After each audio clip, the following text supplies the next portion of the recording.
Sup you beautiful people. Hope you've had a fantastic day. Welcome back to a brand new episode of What If Deku had an adaptation quirk. The ability to adapt, to survive. This has always been the driving force behind all human evolution. Izuku's quirk though. It takes that one step further, ensuing that whatever fails to kill him, will just make him stronger, a force to bring doom against the villains who dare to stand in his way. If you guys enjoyed this what if, comment down below and let me know. And go ahead and check out other what ifs in the channel, after watching this video. Don't forget to shower some appreciation onto the incredible author responsible for this fanfiction. The link is conveniently waiting for you in the description box down below. Before we get into it though, don't forget to subscribe and leave a like, and also share this video with your friends. So let's start this video. Happily sipping his tea, Nezu gazed out at the multitude of screens that showed the various battle sites for the heroics entrance exam, pleased at the level of seriousness and readiness each site showed. Until he got to Site B where he saw one of his applicants scowling at another nervous-looking boy, holding the green-haired potential's shoulder harshly while most of the other applicants laughed and jeered at the sight, the audio carrying comments of not needing to worry about that one less bit of competition to worry about, some even mentioning another applicant had told them the green-haired boy's quirk. Such uncouth behavior. Nezu scowled at the blatant bullying from those aiming to enter the heroics profession, the other teachers taking note of the scene as well. Not concerned about not watching other screens, as they'd be watching the footage from every site over the week to decide who deserved how many rescue points. Writing off another applicant like that, so logical. Aizawa sighed, taking a long pull from one of his numerous juice pouches, all of them watching as the green-haired boy finally had enough for frustration and anger to override his nervousness, shoving off the boy holding his shoulder, as he forced his way to the front of the group, to wait for the gates to open. The others saw him as so little of a threat none of them tried protesting or stopping him. The moment present Mick gave the order to begin, Nezu watched the boy take off, his body rippling and darkening as he grew, his shirt shredding apart and pants stretching as he grew another couple of feet, his skin becoming a dark gray with what looked like the hints of forming spikes in various points. They weren't concerned after learning his quirk was that. Vlad King gaped, stunned at the apparent overconfidence of the applicants who Nezu noticed were just as stunned at the change. Nezu hummed to himself as he started pulling up files, easily finding those sent to Site B. Izuku Midoriya, quirk. Adaptation. His quirk is a transformation quirk that. Nezu trailed off, his blood running cold at the description. Nezu, what's wrong? All Might asked, coughing worriedly at Nezu's silence. His quirk involves him adapting to what he's endured before. One portion of it is a passive healing factor that reportedly lets him recover from near anything within 24 hours, so long as he's still alive. Nezu started with the less concerning portion first. Not the best for immediate hero work if it takes 24 hours, but it would make recovery much easier. Recovery Girl mused as the other teachers listened in, likely intrigued by Nezu's reaction. And his form evolves as he endures, as I've said. Enough blunt force used against him cause his transformed state to have stronger skin. Burns result in him resisting fire. Blinding lights and deafening sounds become less effective each time. Nezu closed the folder, eyes locked on the screen as he saw this applicant tank a missile from one of the one-pointers, grasping the robot as he ripped it apart. So, the longer a fight goes on the better he'll be able to handle it. Midnight asked, considering the applications of such a power. No, it's not per fight. It's permanent. Nezu scowled, and according to his file, he only fully learned this 10 months ago when a villain attacked him, and he transformed in a panic. That was the first time he used his quirk since it came in back when he was 4. Initially it just made his skin slightly gray as he hadn't had time to develop any resistances with it yet. But in between it manifesting, and that incident 10 months ago, his transformed state has acquired a great deal of resistance to bright lights, loud noises, blunt force trauma, pain resistance, fire resistance, and can handle being dropped from great heights.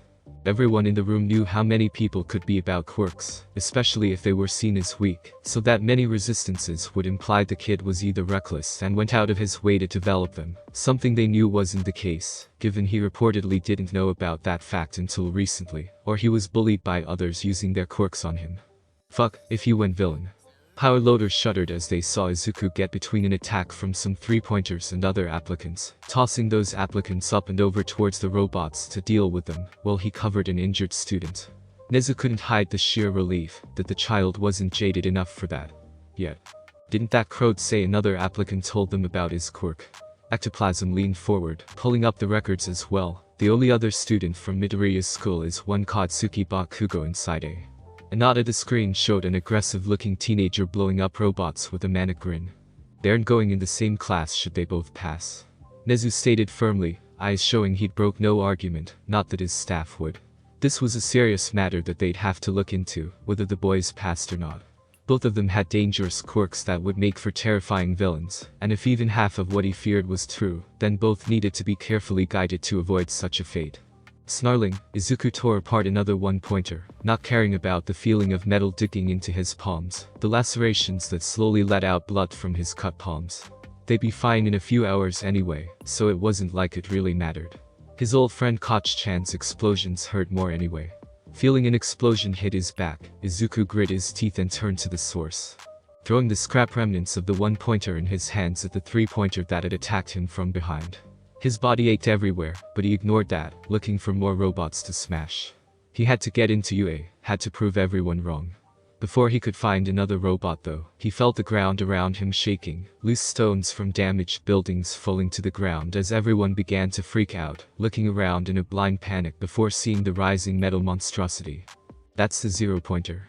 Another applicant screamed in fear, the darkening stain on the front of the coward's pants, showing just what he was currently thinking, as he ran away like a chicken without its head. That coward was the breaking point as every other applicant Izuku could see started doing the same, although not all copied his fashion trend of piss pants. Help. A weak voice came from the path of the zero-pointer, Izuku's protected hearing picking it up, while others likely were having a harder time after the explosive appearance of the giant robot. Looking, he saw a familiar head of brown hair and he moved. Letting out a primal roar, the culmination of all the rage and resentment that he'd been dealing with for years, that had built up over years of dealing with the bastards in his life, of everyone looking down at him, finally pushing him past his nerves. The scream carried as he saw the brunette girl who'd helped him at the entrance to the school earlier look up, spotting him charging, his steps loud as they pounded against the ground. Getting to her, he saw a large slab of concrete pinning her down, her ankle not looking in the best shape. Hold still. Izuku grunted, picking up the massive slab to let her crawl out from underneath it. He saw her try to get up only to scream and drop, clutching what had to be a broken ankle.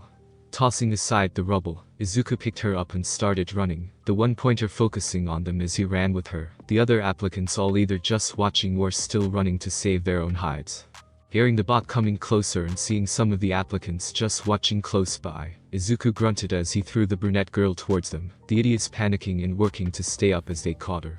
Just in time for Izuku to get backhanded by the robot into a wall, his legs snapping from the impact as he let out a yell of pain and rage, the robot slowing to a halt as President Mick called for the end of the exam. Ignoring the stares and whispers from the other applicants that were just standing there and staring at him with his leg bent in an obviously unhealthy way, Izuku pried himself from the wall, using a ripped-out light post as a crutch, as he made his way towards the approaching woman in a nurse's outfit. Wait. Why does she look irritated at him coming to see her, and why did that make him nervous? Face set in his new ever-permanent sneer, Bakugo continued his exercise in his room, using the pull-up bar he'd installed to keep working up a nice sweat. As he pushed himself, he replayed the entrance exam in his head, relishing the memory of crushing those stupid robots, and showing UA just what the next number one looked like. His musings were interrupted by the shouting of the old Hagoi. Katsuki. A letter from UA came for you. About damn time. Katsuki felt the feral grin on his face as he dropped down, throwing the door open to go get his letter. I wanna see just how high they scored me for this thing.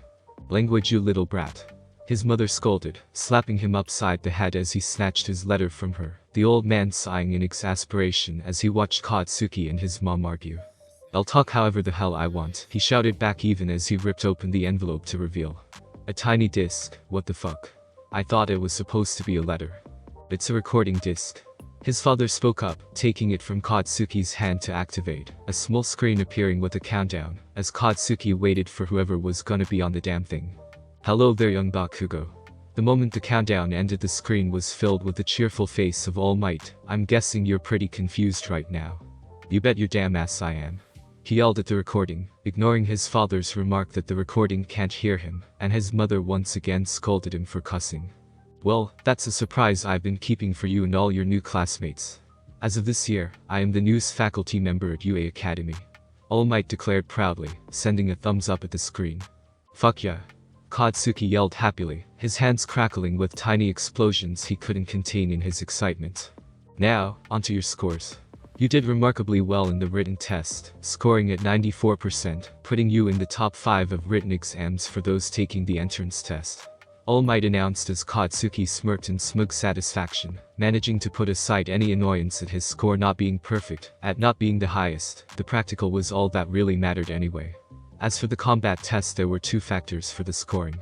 The villain points you were made aware of, and rescue points.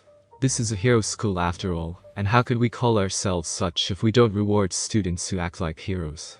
Probably for those weak losers who can't make it as an actual combat hero. Katsuki smirked smugly as the top scores started appearing on a screen behind the number 1 hero. In Bakugo, while you failed to collect any rescue points, your villain point total was the highest of the day with a total of 77, giving you the 2nd highest score for the exam. All Might smiled as if he hadn't just given horrible news. Second. Nobody was better than Katsuki Bakugo. As the man stepped aside to show the chart, he glanced at the top to see what dumb fuck he'd have to crush, and his blood went cold for a moment, shocked when he saw the name Izuku Midoriya, showing a total 58 villain points and 83 rescue points, a total score almost double what Katsuki had. That little fuck had to have cheated. There was no way in hell someone with a quirk as useless as turning gray could ever beat Katsuki at anything. Yikes, poor Midoriya. His father's words, and noticing that the recording had come to an end, snapped Katsuki from his thoughts as both he and his mother looked at the man in confusion. What are you talking about? Little Izuku got the highest score, why are you feeling sorry for him? Katsuki's mom asked, sending a stern glare his way when he growled angrily at the mention of their scores. Because of the boy's teachers.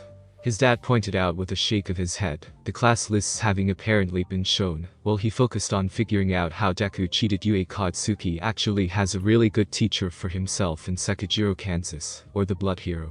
Vlad King, since that man's quirk also revolves around weaponizing one of his bodily fluids, so he'd be the best to help Katsuki improve his own quirk usage. At least Yue was giving him a good teacher. Izuku on the other hand has one Shota Aizawa as his teacher. Katsuki saw his father remove his glasses to rub tired eyes. I looked into the various teachers at the school to have an idea who would be training Katsuki, and found out about him. I couldn't find a hero name, so the man is either retired early or an underground hero, but he has a nasty reputation. Last year he expelled his entire class on orientation day, deciding he felt they didn't have any potential. This included half the recommendation students and 6 of the top 10 scoring students from the entrance exam, the number 1 spot among them. Izuku has his work cut out for him if he wants to even get past the first day. Hearing that, Katsuki smirked, his anger cooling. So, what if Deku cheated the test initially? Now that he knew what sort of person would be teaching the little shit, he knew the damn fake would be kicked out in no time. Maybe having a bit of hope built up only to be crushed at the peak would finally drive the message into his thick skull. Thank you for coming here today. Nezu nodded to the always tired Yakumiru Mare, the Public Safety Commission rep, looking as exhausted as he always did. Well, you did have a serious situation. The man sighed, cracking his neck even as Nezu poured them both tea, Mare's hero score declining. But really, did you have to get 2 watchlist students? And different lists at that. I didn't exactly choose for them to warrant the list, but I'm not going to risk things. Nezu informed him, eyes serious as he placed his paws together. The first is one Katsuki Bakugo. There isn't much evidence at the moment, but he does show an incredibly volatile temperament. With his quirk being as volatile and easy to abuse as it is, as well as other factors that imply he has abused his quirk in the past, I'm having him placed on a low-level watchlist for now. He'd prefer having a more definitive answer, but with the boys' prior schools clearly covering up something given how sparse their records are, it was the best he could do. Simple enough. Mara nodded. The man likely used to getting a dozen or so cases a year of a student with a big head and a dangerous quirk joining a hero school, and being watched to make sure their superiority complex didn't make them go rogue. And the other one, you said they were for a different list. Indeed, and his quirk is far more dangerous. The first boy is able to produce a nitroglycerin-like substance as his sweat that can be stored and even detonated at will. This child though, one Izuku Midoriya, has a transformation quirk called Adaptation, that lets him heal from near anything within 24 hours, and better adapt the next time he runs into a situation, evolving to handle it better. Judging by the boy's history I read in a report and what he was able to show at the exam, I believe that before his quirk was fully understood, other children who thought his quirk weak or useless would often use their quirks in bullying or torment of the boy. He's not jaded enough to go villain yet, but I'm worried if something pushes him over that edge. That's it. Mara's hero escort, Aizawa's old school time rival and now pro hero Mr. Blaster, snorted in derision. That's what's got you so scared. Maybe you should retire if you're getting that chicken in your old age. Sensoji, I see you're as brash as always. Nezu narrowed his eyes, not appreciating his old pupil's comment, but since you are clearly in need of a lesson, allow me to educate you, just like old times. Hopefully you'll make a better grade this time around. This boy's quirk lets him adapt, so let's create a scenario where he went villain and was fighting you. You're both battling and it's a very tough fight, but in the end, he manages to escape when he realizes he's not going to win. You both have taken some serious injuries, but you're both alive. A day or so later he shows up again, perfectly healed while you aren't at the top of your game anymore. More than that though, your explosions aren't doing as much damage to him as they were the last time. You might still win, but he'll just come back the next day, all healed up and even more resistant to whatever you could do. Resistance that does not go away. And it isn't just one resistance he has to select either, all his resistances are passive, so he doesn't have to worry about sneak attacks, so long as he's in his transformed state. And if he finds a partner with a warp or teleportation quirk, then he could always have them stand at the back, ready to get him out if he would lose. Given enough time this boy could grow strong enough to dismantle All Might to the point it would be like watching a pro fight a quirkless child. That is what has me so worried. That is what I intend to do my best to avoid becoming a reality. But in case I fail the commission and other heroes aware and ready. After his tirade and glare, the shaken pro hero backed down, wisely shutting up as Mara sighed in exhausted frustration, draining his tea in one gulp. You just have to give me more work, don't you Nezu? The man took the reports and documents as he got up. I'll have the commission ready. You just do what you can so all that'll ever come of this is my grumbling about wasted time and lost opportunities to nap. Frowning, Izuku glanced down at his schedule as he wandered the halls of UA, trying to find his homeroom in the massive complex. They couldn't have included a map. He grumbled to himself, his other hand using a grip training tool to exercise, having taken up training to distract himself from his nerves. You okay there? Hearing a voice he didn't recognize, Izuku looked up to see a girl with orange hair grinning at him, her uniform showing she was a first-year hero course student as well. I'm kinda lost. Izuku admitted sheepishly, I'm trying to find class 1A. Oh, me too. I'm Itsuka Kendo, nice to meet you. The now named Orange Tea, who was also his classmate, offered her hand as he shook it. Izuku Midoriya. He returned with a nod as they set out to find their classroom. Wait, as a number 1 at the entrance exam Midoriya. Kendo's eyes widened in shock as they rounded a corner, a sign sticking out of the wall, thankfully saying 1A. Yeah, I was kinda surprised when I saw my ranking. Izuku admitted, having no idea about the whole rescue points thing. He thought he'd lost a lot of points whenever he moved to help out the other applicants who hadn't been assholes to him. I can get that. I know I wasn't expecting 5th place. Kendo nodded as they entered the class, Izuku noticing that while he was thankfully spared Bakugo, the blue-haired guy who kept calling him out at the exams was here. Good, you're all here. A voice came from the shadowed corner, its occupant having apparently gone unnoticed by the class as the other 18 members of Class 1 had beaten himself and Kendo to the room jumped startled. From the shadow came a man in all dark clothes, a long grey scarf around his neck and eyes that made Izuku feel nervous. My name is Shota Aizawa, and I will be your homeroom teacher during your time here at UA. Well, so long as you're in the heroics course at any rate. Sir, what are you talking about? We are here, so why would you expect us to not continue to be in this course? The blue-haired guy from the exam stood up, shouting and robotically chopping the air. I'm going to be blunt. Aizawa pulled a juice pouch from somewhere and drained it. I have very high standards for myself and the hero profession. That means I'll be holding you to a high standard. If I feel you don't have the potential, that you're not giving it your all, that you're wasting my time, then I'll have you kicked out of this course and down to Gen Ed so fast your head will be spinning. And if you don't believe me, then check class records. I had to expel all of 1A last year. Wait, you telling me there's no class 2A? An energetic sounding pair of clothes that he assumed just contained an invisible girl shouted in shock. No, there's one. Aizawa didn't seem fazed at everyone's mental whiplash. Students from other courses have the potential to be moved to the hero course, should they show both aptitude and desire. Meaning if I kick you out you have the chance to earn your way back, but even if you do make my cut, a skilled enough student from one of the other courses can take that spot away if you're not careful. The man's aura was terrifying as Izuku saw one of his classmates, a boy with purple balls for hair, get reduced to frantic tears. Now, put these on. And as if the last conversation never happened, the man's death gaze was gone as he lazily dropped a large bag on his desk. Inside you'll find gym uniforms with your name on them. Change and meet me in the fields outside within 10 minutes. But sir, what about orientation?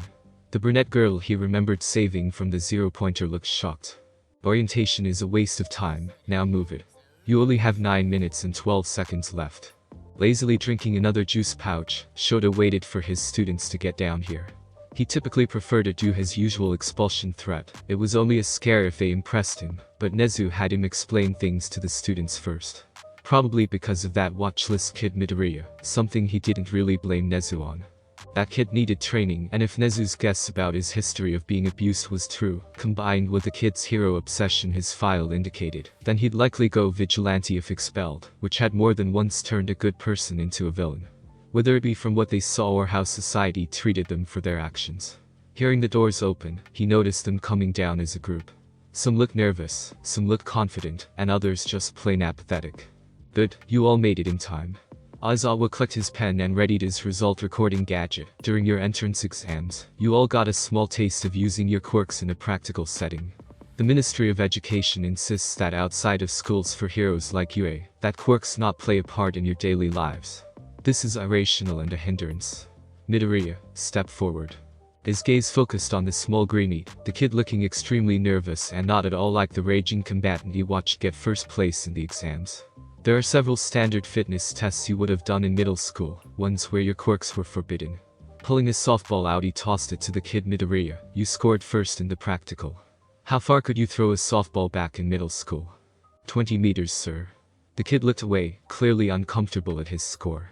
Although whether that score was because of lack of confidence, due to him not having trained before, or fear of what his bullies would do, Aizawa wasn't sure.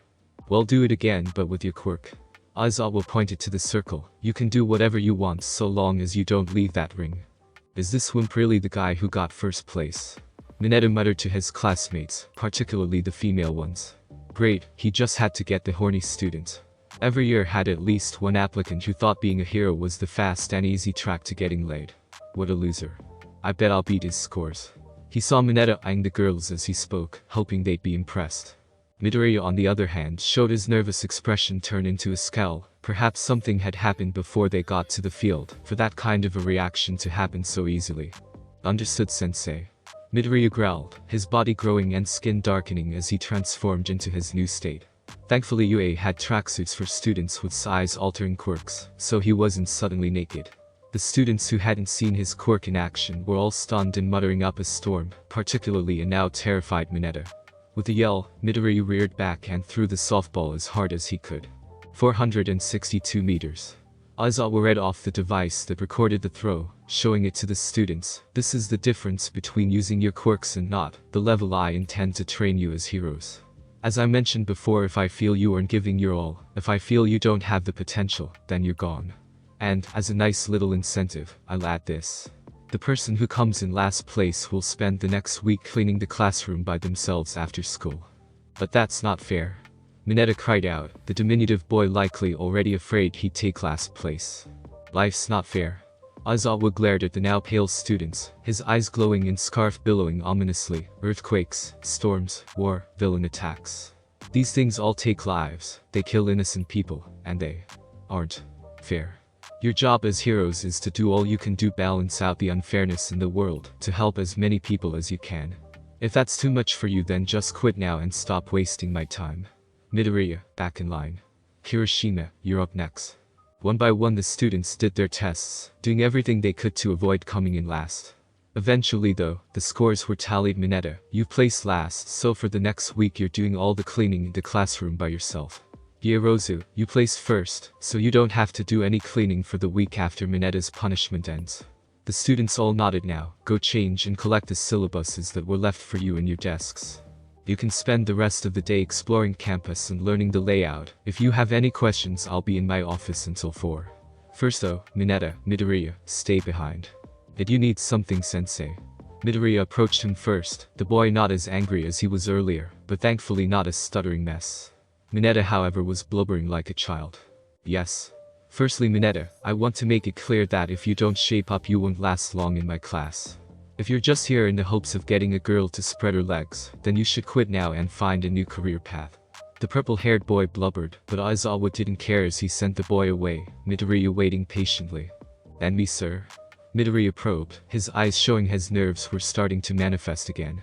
I noticed that you've put on a large amount of muscle compared to the picture in your file, which is barely a year old.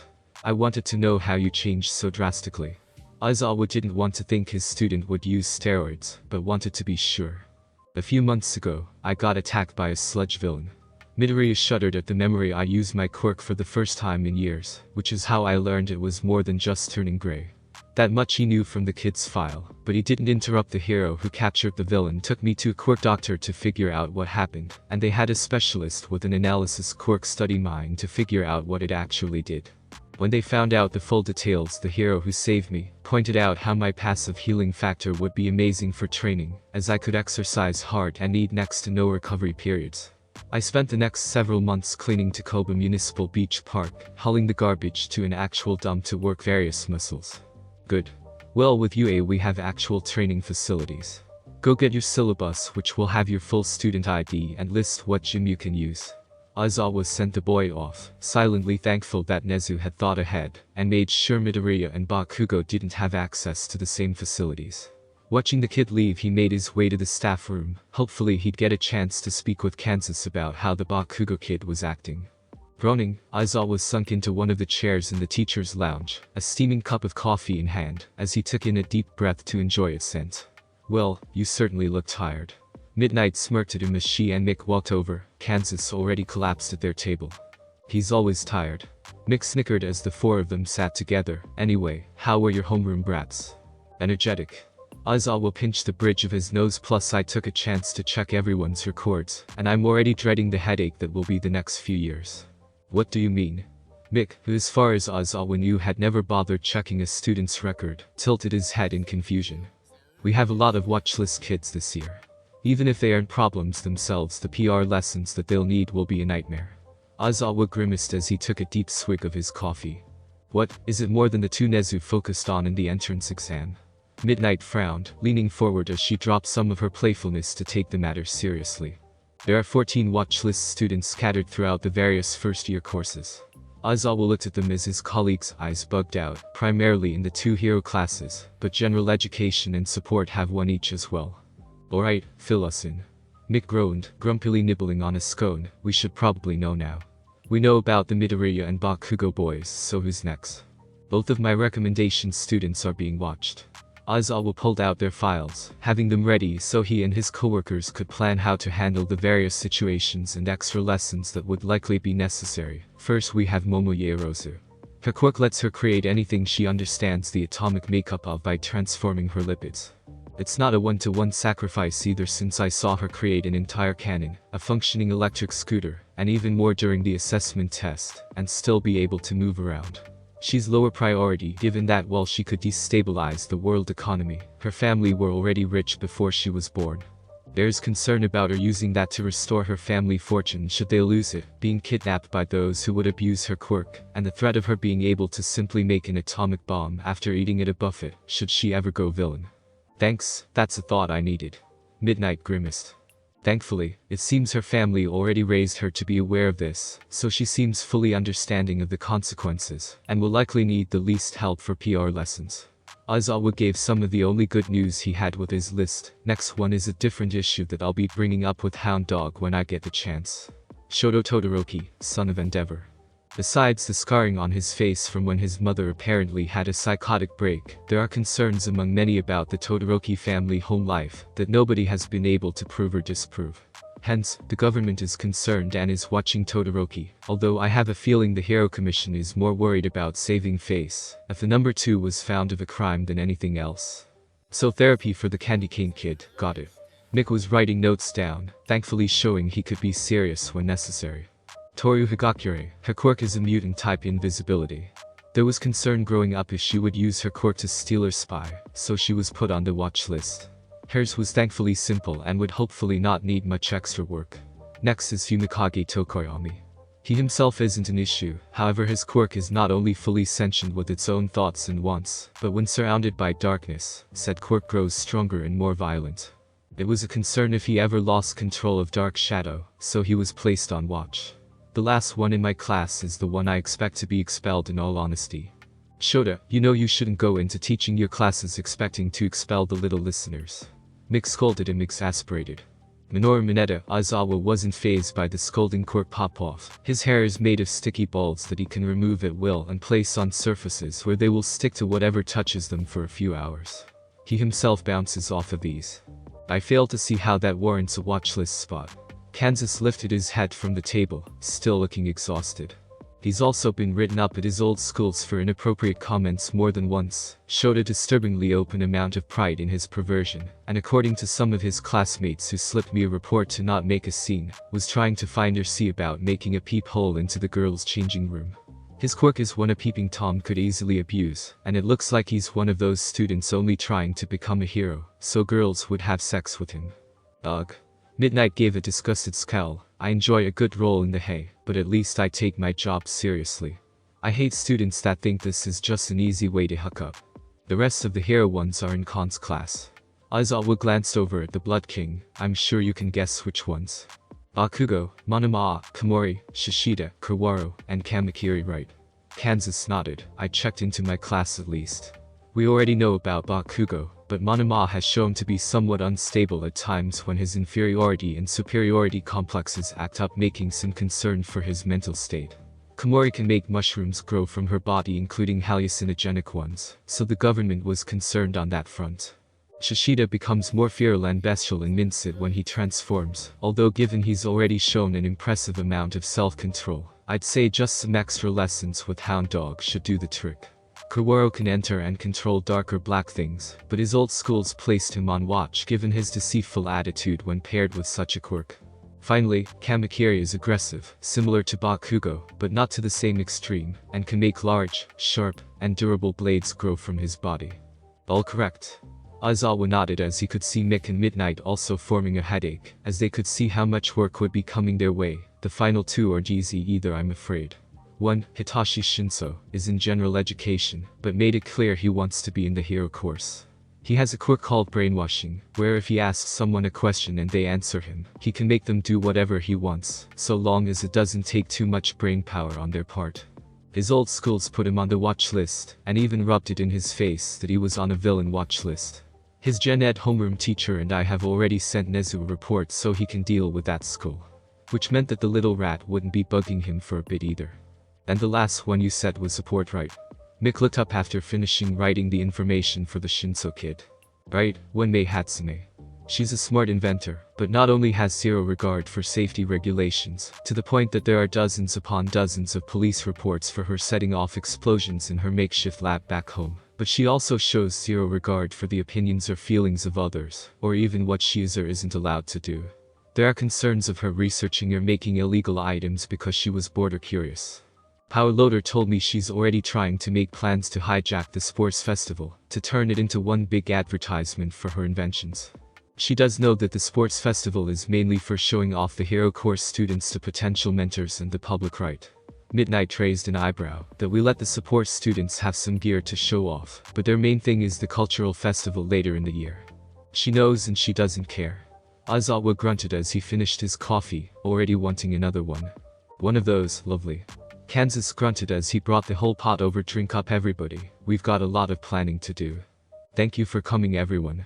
Nezu smiled as he had All Might pour 5 steaming cups of tea, the office currently filled with himself, the number 1, Recovery Girl, Sir Night-Eye, and Gran Torino. I'm sure you all know why we're here, yes? All Might finally made a list of successor candidates, yeah. Gran Torino eyed the trembling pro-hero, amusing Nezu with how the blonde was still so scared of his old teacher. I did. All Might tried to look confident as he placed a list on the table. I didn't find any standouts amongst the second years sadly, so all the options are from the first and third years. I still insist that Mario should get it.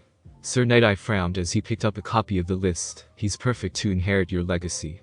That's not your choice, boy, now hush. Gran picked up a copy and read it over. All Might. Nezu's voice was strained as he saw some of the choices. I'd like an explanation, please. I chose candidates due to either their current personality and heroic ideals, or if they had a quirk that I think would match well with One for All, as they could still develop the right mindset with guidance. All Might admitted as Nezu read over the candidates. Third years Mirio Tagata and Nejire Hato were on the list, although the third member of the Big Three was suspiciously absent. From the first years Nezu saw that the list showed Izuku Midoriya, Tanya Iida, Ijiro Kirishima, Fumikage Tokoyami, Shoto Todoroki, Itsuka Kendo, Katsuki Bakugo, Denki Kaminari, Tageru Kamikieri, Niranjeki Shota, Tetsu, Pony Tsunatori, Nido Manama, Ryako Yanagi, Ibarra Shiozaki, and Hitachi Shinso. Nearly half of the first-year Heroes students and even a general education student were all candidates, including 7 watchlist members. Why isn't Mirio's friend Amachiki on here? Sir Night-Eye frowned in confusion at the list. I've only met the boy once, but even with just that I know mentioning the thought of him becoming the next symbol of peace would probably give the boy a heart attack. All Might deadpanned. He's not wrong. Recovery Girls sighed, the staff well aware of the boy's nerves. Still, we have almost 20 options here. How do you want to handle this? Gran Torino looked at them all as the list was reviewed. I actually had an idea for that. All Might looked incredibly proud of himself as he said that. I was thinking that I could easily inspect our 2 third-year candidates by myself when I help with their class, given it's just those 2. But there are a lot of first years. So, I was thinking we could invite various pro heroes to give guest lectures to the hero course students, and those wanting to join the hero course. I could even bring in Tsukauchi to give a lecture about how the police and heroes work together. This would let multiple people we trust have a look at the kids in various situations. That's actually smart. Are we sure that's Toshinori there? Gran raised an eyebrow as All Might went to go sulk in the corner. Perfectly valid questions aside, Nezu smiled as he felt All Might's sulking grow worse. That is indeed a fine idea. It would even benefit those who aren't on this list. Sir Night-Eye, could you be ready to give such a lecture first? I believe I can organize time after the classes do their USJ trips. I'll have one ready. The pro promised as the group broke up to plan and strategize. All Might left still sulking in the corner pitifully. Picking up his packet, Izuku began flipping through the syllabus, skimming it for the rules he'd need to know, what was planned for the class, and what sort of facilities he had access to. Jime. Izuku finally finds what training facilities he has access to, and Quirk Training Field B. You got Jime too, dude? An excitable voice asked loudly from behind as he turned to see his classmate with spiky red hair standing next to the entirely pink girl, both of them flipping through their own packets. Same. We should totally go live together. I could use a gym buddy. Buo, I have Gym C. The pink girl pouted, puffing her cheeks out grumpily. Sorry Mina. The Reedy chuckled sheepishly. Well, maybe you can find a new friend in Gym C. You said I'm your horn buddy, but don't you want a pink buddy? Or an eye buddy? What? Izuku blinked in confusion at the strange conversation they were having, the two of them finally remembering his presence and turning back towards him. Oh, sorry. When I spiked my hair up like this, Mina said how it looked like horns and therefore, I was her horn buddy. I'm Ijiro Kirishima by the way. The now named Reedy jabbed a thumb into his own chest. And I'm Mina Ashido. The bubbly pinkette cheered before leaning in to inspect him, the unexpected closeness making Izuku gulp and back up a step, his nerves starting to bubble back up. I declare you potential fluffy buddy. Mina pointed a finger skyward before looking at Kirishima Kiri. You are to inspect him for potential as a buddy. Fluffy? Buddy? Izuku's voice was strained, this whole conversation weird to him. Fluff. Mina tapped her hair before pointing at his own hair fluff. Therefore, potential fluffy buddy. Well, I'm gonna go check out Gym C. You boys don't miss me too much. Mina waves before heading out. Sorry about that. Kirishima chuckled awkwardly. Mina is. Well, Mina. Anyway, I was serious about hitting the gym together. I need a good gym partner, and you look like you know what you're doing when it comes to weights. Not really. Izuku admitted, his nerves fully showing themselves as he'd finally calmed down from the state he'd entered after dealing with Minetta's comments, both in the locker room and in the tests, not to mention seeing that Iida guy again, and remembering how he'd treated Izuku during the entrance exam. What? Kirishima gaped even as Izuku started heading to Gym A, remembering passing it this morning when trying to find his classroom, Kirishima following after, but you're ripped dude. I just moved a bunch of garbage for community service. I've never actually used a gym.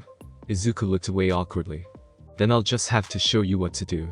Kirishima nodded before urging Izuku to go faster, getting them to Gym A where he saw two of the people wearing first-year gym uniforms that he guessed were the students from Class 1B that got the same gym assignment.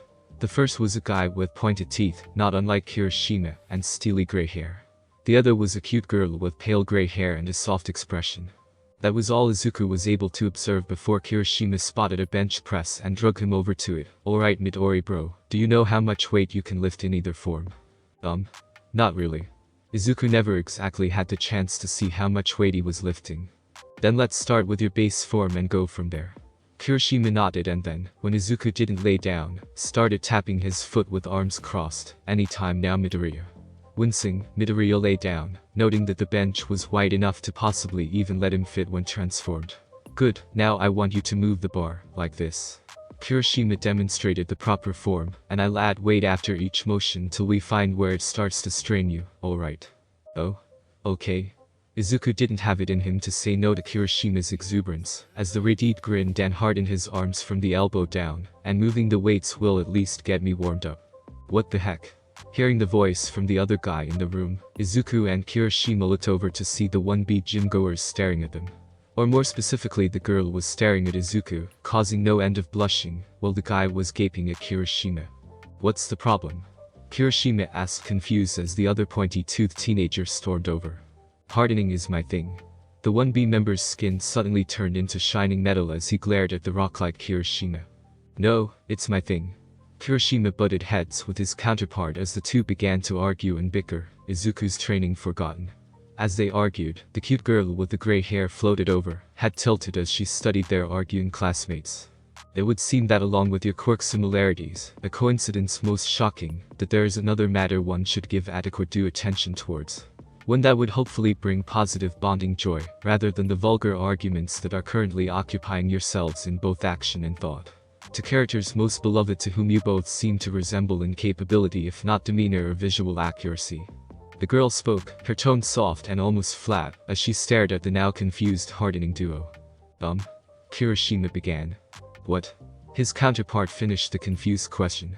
"She said that you two having quirks that similar is surprising, but she thinks you should be focusing on the fact that you have a connection to some characters that are popular and can be a positive bonding experience."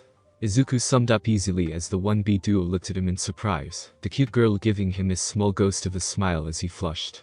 "Wait, what characters?" Kirishima tilted his head in confusion, even as the other boys started muttering about how did he understand her so easily. "To be blunt." The girl pointed at Kirishima Metapod. She turned to her classmate Kakuna. Izuku tried, he really truly did, but at that description, and the two guys' open gaping expressions, he couldn't hold back his amused snort, turning into a full-blown laughter at their indignant expressions. Sorry. Izuku rubbed the back of his head even as his eyes flit over their own transformed states. "Besides, you quirks are plenty different anyway." "Wait, what?"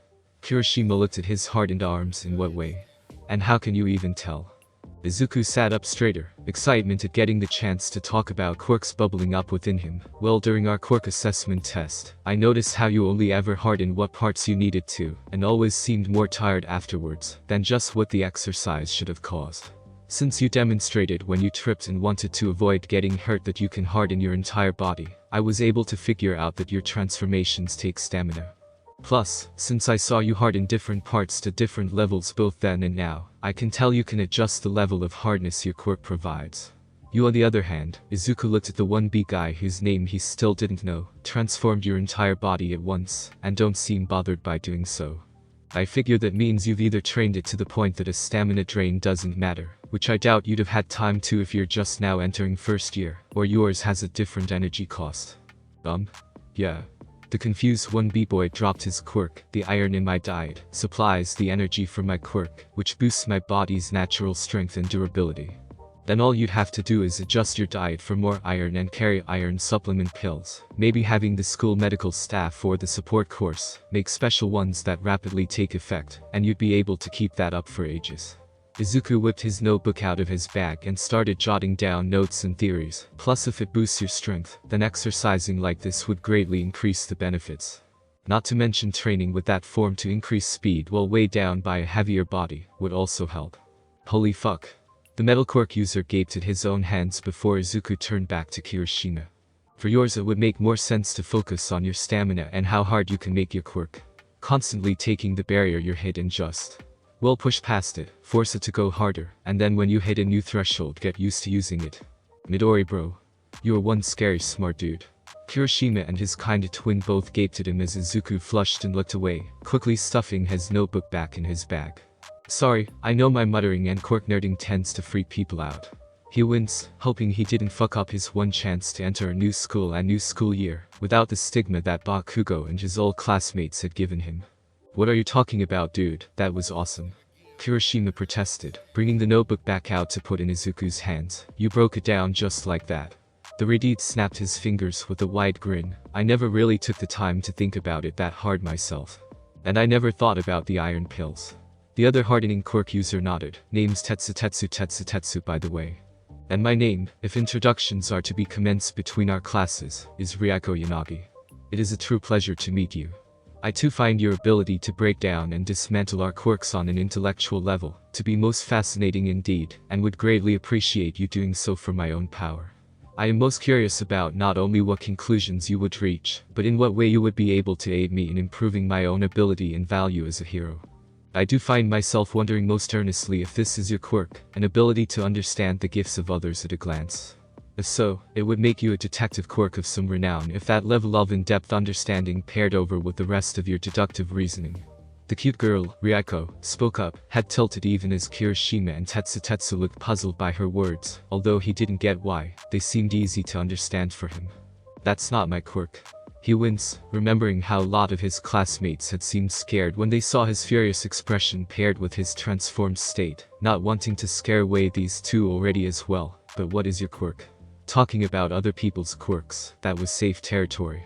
My quirk is known as Poltergeist, Ryako informed him as she began to float once again. It grants me telekinetic powers.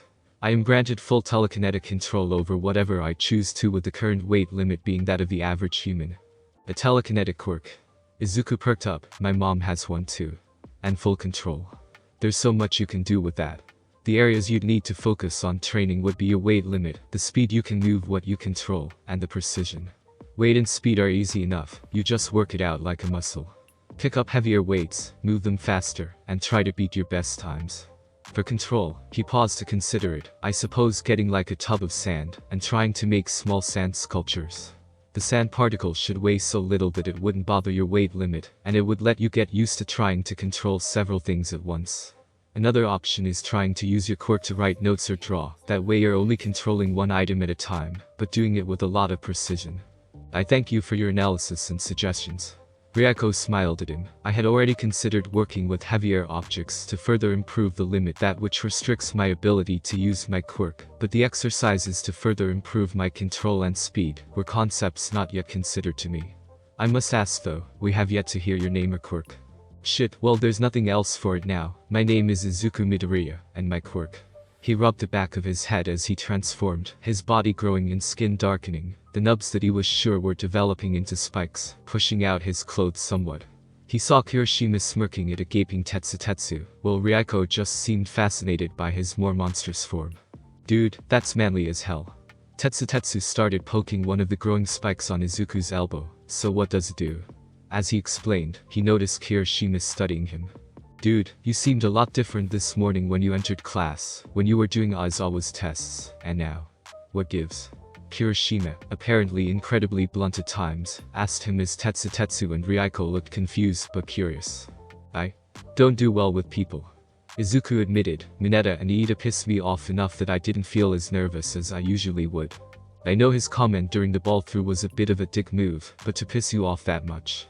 Kirishima tilted his head confused, and what did Iida do? Back in the locker rooms, Mineta and I were the last ones to leave. I caught him trying to find a peephole into the girls' locker rooms, and muttering about how to make one if there wasn't already one there. I confronted him about it, and when Iida came back in to see what was taking so long, he instantly decided I must have been bullying Mineta, and started harping on me, while Mineta took the chance to bolt. His fellow hero students all looked irritated at this story. Totally unmanly. Kirishima scowled. Both of them. Tetsu agreed. Such uncouth fools, to so easily fall prey and let vulgar lust consume them, as well as pride to not see the truth, or even consider there is more than what their own eyes witness. Ryako had the smallest of frowns on her face as she gave an admittedly verbose opinion on the matter. Thanks guys. Izuku couldn't tell them how much that simple support meant to him, but they seemed to get it, even if they didn't know the reason why. Arg, enough of this heavy shit. Tetsu shook himself. We're in a gym, so let's act like it and do our training. Midoriya, I have to know your routine if you're that ripped. I just moved garbage for a bunch of months. Izuku rapidly shook his head. I don't know proper exercise forms. You just moved garbage. Tetsu looked utterly baffled at that. Yeah, a few months ago I was attacked by a sludge villain. It's when I learned my quirk was what it was. I hadn't transformed since the first time I'd gotten it by that point. He looked away embarrassed anyway. The water hose duo saved my life from that villain, and got me to a quirk doctor who figured out what my quirk could do. They're the ones who suggested the exercise to build up my body thanks to my healing factor, and even pointed me at Takoba Municipal Beach. You're the one that cleaned that place up.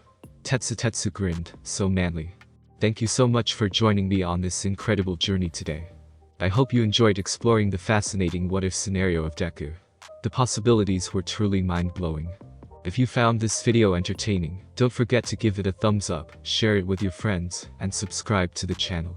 Your support means the world to me and inspires me to bring you more captivating content in the future. Stay tuned for more exciting what-if stories and other amazing videos coming your way. Until next time, take care, stay curious.